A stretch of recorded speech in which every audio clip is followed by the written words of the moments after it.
ایک حدیث نہ سناؤں آپ کو ابن ماجہ سے؟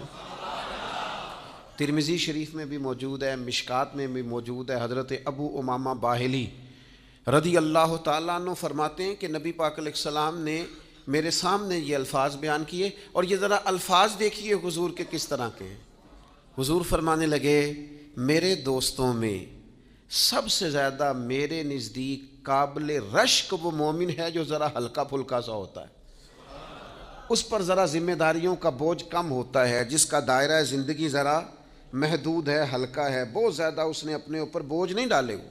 اور حضور فرمانے لگے، نماز میں اسے لذت حاصل ہوتی ہے، اس کا نماز میں بڑا حصہ ہے۔